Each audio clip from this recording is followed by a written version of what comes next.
Hola, buenas noches a todas.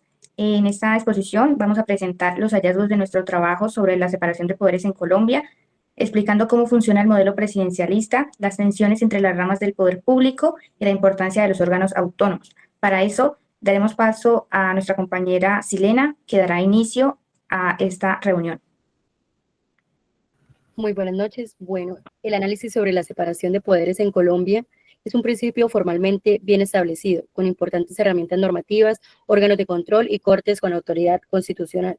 No obstante, en la práctica enfrenta múltiples tensiones, presiones políticas, disputas de competencias, dependencia real de ciertos actores del Ejecutivo, debilidades institucionales o burocráticas y desafíos en la independencia judicial.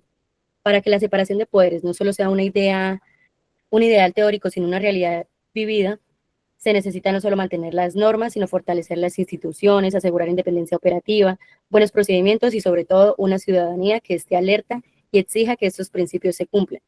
Hay un ejemplo reciente que es la suspensión de decreto de convocatoria a la consulta popular, que habla más o menos de que el Consejo de Estado suspendió un decreto del presidente Petro que convocaba una consulta popular para reforma laboral, porque no contaba con la autorización del Senado. Ese ejemplo nos muestra un choque ejecutivo-legislativo y el rol de los órganos de control actuando para preservar los procedimientos constitucionales. Le doy paso a mi compañera Alejandra con el funcionamiento del modelo presidencialista. Bueno, buenas noches a todos, buenas noches compañeras. Un análisis del modelo colombiano como Estado unitario y presidencialista nos habla sobre la Constitución Política del 91 que define a Colombia como un Estado social de derecho, unitario, descentralizado y con autonomía de sus entidades territoriales. Además, adopta un régimen presidencialista en el que el presidente es jefe de Estado, jefe de gobierno y suprema autoridad administrativa. Para esto presentaré a Colombia como Estado unitario, cuando una de sus características son que existe un único centro de poder político que es el gobierno nacional. Otra sería que las leyes se expiden en el Congreso de la República y son aplicables a todo el territorio. Y hablaré sobre ventajas, que serían la uniformidad en las políticas públicas y normas, mayor cohesión territorial y nacional, y también hay limitaciones y sería, las regiones pueden sentirse limitadas en su autonomía y también que persisten desigualdades en el desarrollo regional porque el poder central no siempre responde necesidades locales.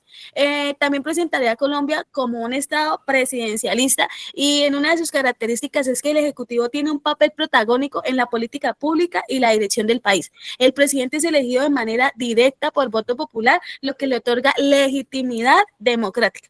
Una de sus ventajas podría ser que este fuerte liderazgo que permite tomar decisiones en situaciones de crisis, pues hace que sea un Estado presidencialista. Y una de sus limitaciones sería que pues, como el posible debilitamiento de la participación de las regiones frente al poder central. En conclusión, el modelo colombiano combina la unidad política de un Estado centralizado como mecanismo de descentralización administrativa, lo que busca equilibrar el control nacional con la autonomía territorial. Sin embargo, la práctica ha demostrado que la descentralización es más administrativa que política, lo que limita la capacidad real de decisión de las entidades territoriales. En cuanto al presidencialismo, si bien garantiza liderazgo y estabilidad, también ha generado tensiones institucionales, especialmente cuando el Ejecutivo busca ampliar su poder frente a los órganos de control y el Congreso. La Constitución de 1991 introdujo contrapeso que fue la Corte Constitucional, órganos de control y participación ciudadana. Pero el presidencialismo sigue siendo el eje central del modelo colombiano. Y le doy paso a mi siguiente compañera.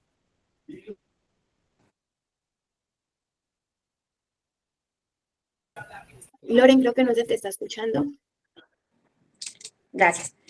Bueno, yo voy a tratar acerca de las tensiones entre las ramas del poder público y es claro decir que en Colombia la separación de poderes genera de manera natural estas tensiones, pero estas no deben verse como tal, como un conflicto, sino como una forma de control y equilibrio dentro de un sistema democrático.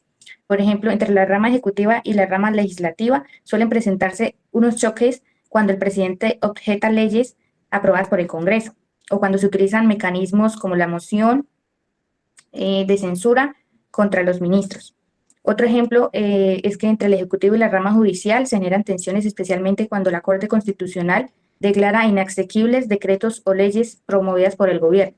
Estos fallos, aunque limitan a la rama ejecutiva, garantizan la supremacía de la Constitución. Incluso el Congreso y la Corte Constitucional existen diferencias, ya que muchas veces la Corte corrige leyes aprobadas por el legislativo para ajustarlas a los derechos fundamentales. No olvidemos pues que nosotros,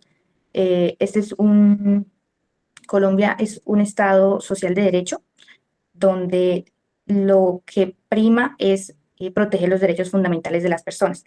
Entonces, en conclusión, estas tensiones reflejan que ningún poder puede imponerse sobre los demás. Al contrario, son una muestra de que en Colombia funciona en el sistema de pesos y contrapesos, protegiendo la democracia y los derechos de los ciudadanos gracias a estas tres ramas del poder público. Y para finalizar, le doy paso a mi compañera Alejandra para que dé continuidad. Perfecto, muchas gracias, compañera.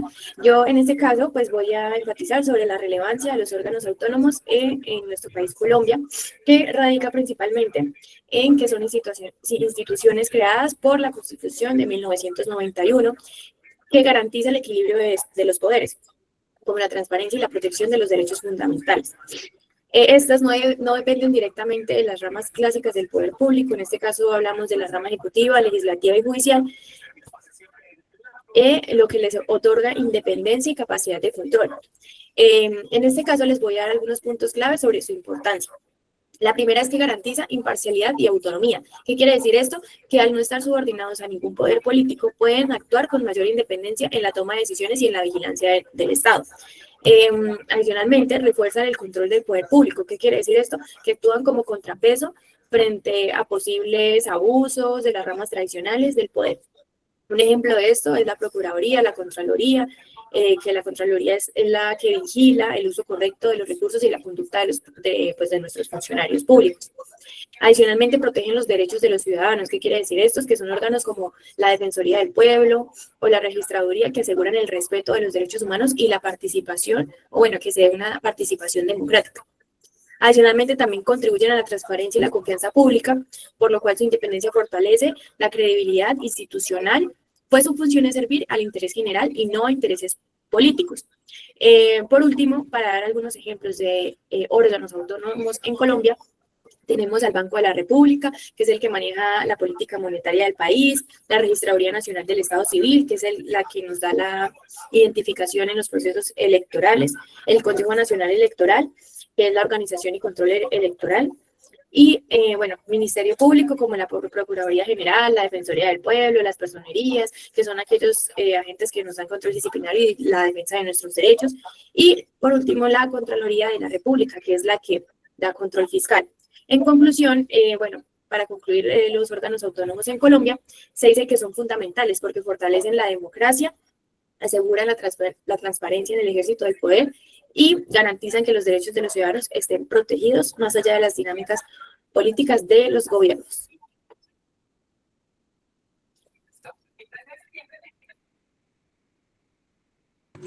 Listo, Alejandra, muchas gracias. Bueno, con esto damos por terminada nuestra reunión, exponiendo pues los temas aprendidos en las anteriores actividades.